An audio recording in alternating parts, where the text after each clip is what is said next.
Good morning. So it's going to be a foggy day and right now it's around 8 o'clock in the morning.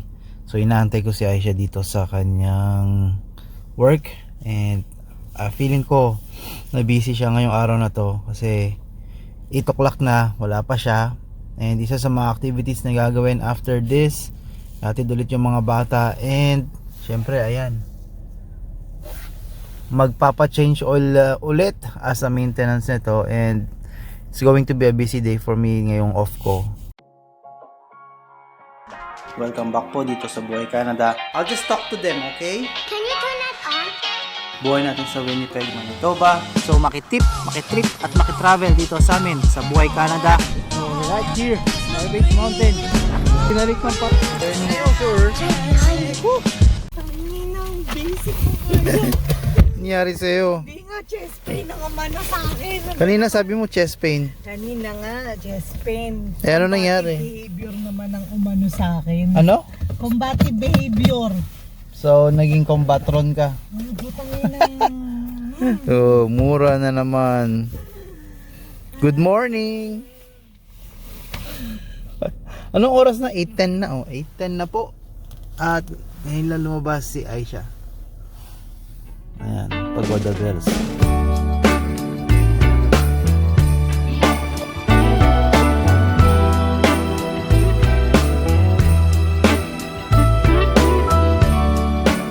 ayan, ito yung itsura ng foggy sa umaga dito sa Winnipeg. And right now, it's around 8:30 in the morning.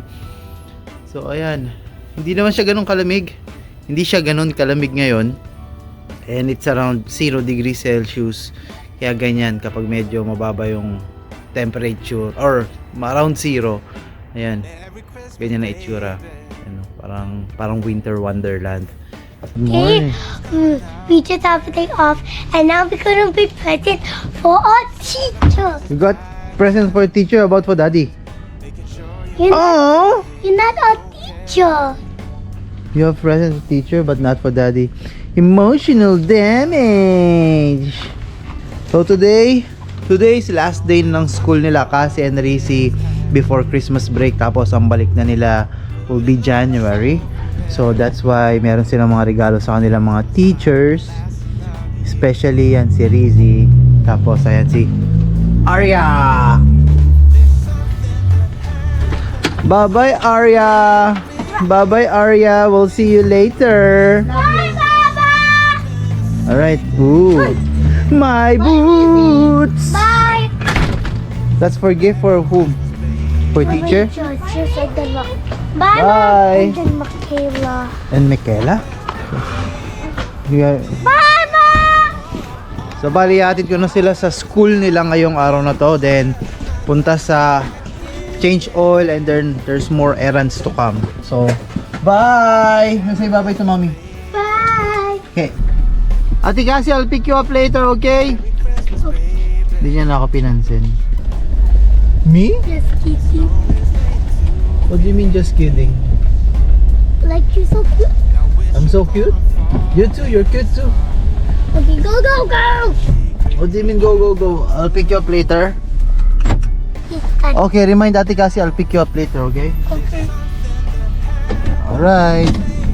Bye-bye. Love you ka, Rizzy. Rizzy! Rizzy!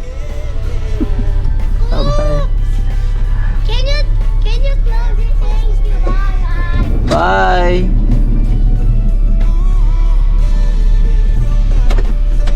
And yan yung POV.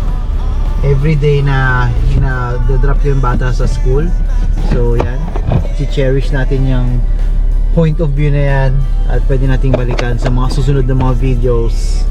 And right now, papunta na ako sa ano to? Sa change oil change. And it's going to be a foggy day today.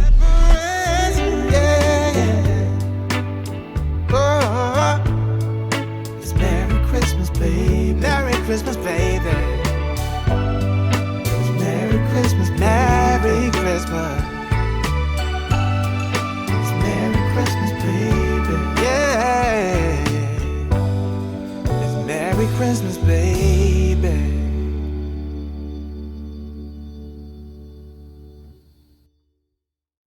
Speed Ratchet for just $158.99. And you'll get an M12 Red Lithium 3.0 compact battery for free. So natapos na yung change oil, so okay naman. Tapos tinawagan ko yung sa dating pinaservicean ko, okay pa rin naman daw yung transmission oil. So we are all set, nasa 100% na yung oil life. Chinek na ulit dito sa pinapagawan ko lagi, chinek na lahat, so it's all good. So pwede na ulit magbiyahe.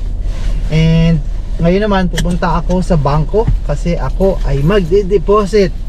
Dito kasi sa Canada, no, walang mga Christmas bonus.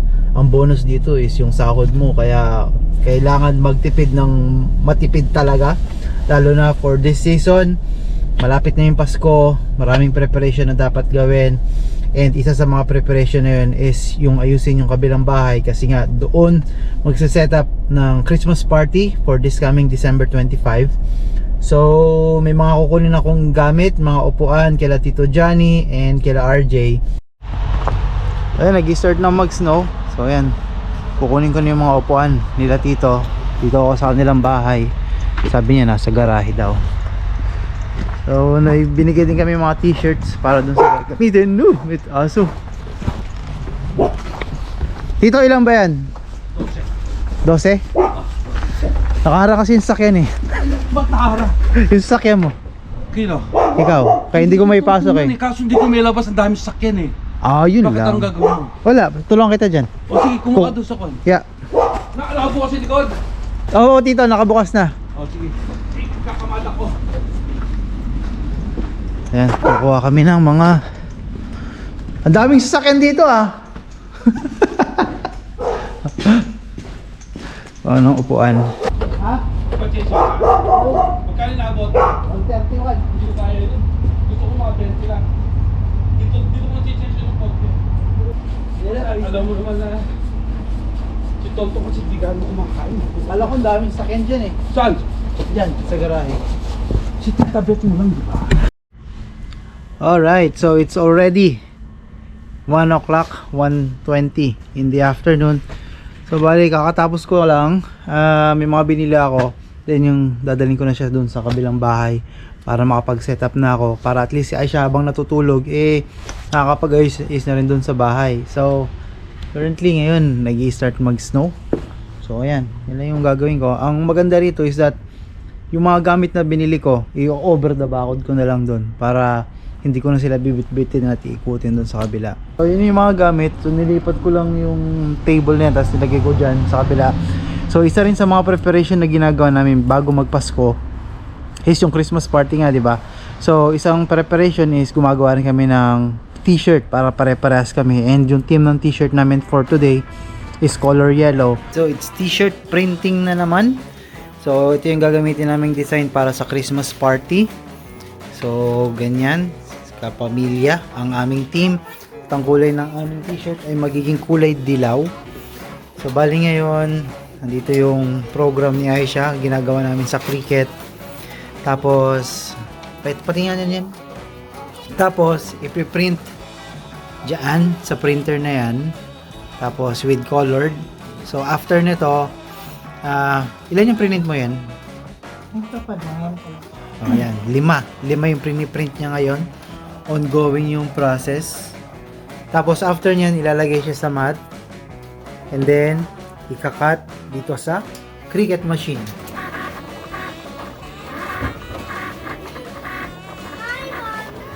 Yan, nayogin mo yung steps ko, di ba? Hindi pa po.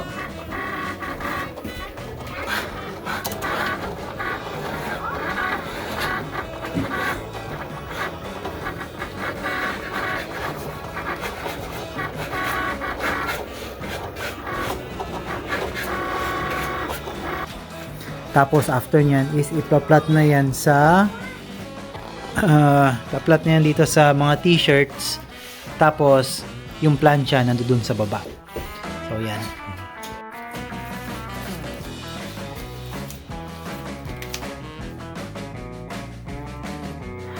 So dito kami ngayon sa basement. So dito namin ginagawa yung plancha.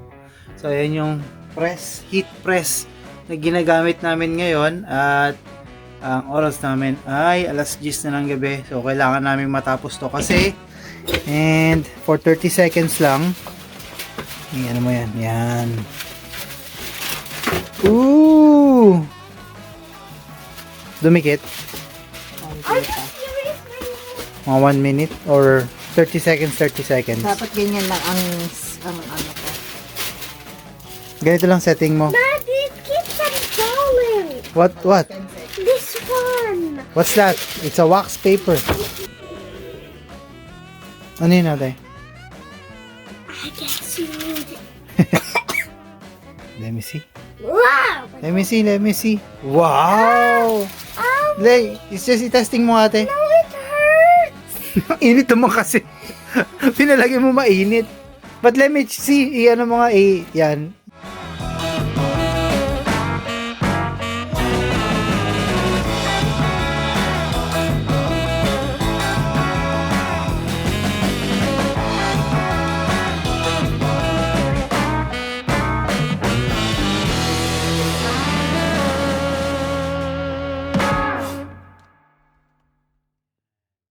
So, took us about siguro mga 2 hours din namin ginawa yon para doon sa t-shirt ng buong family para at least uniform.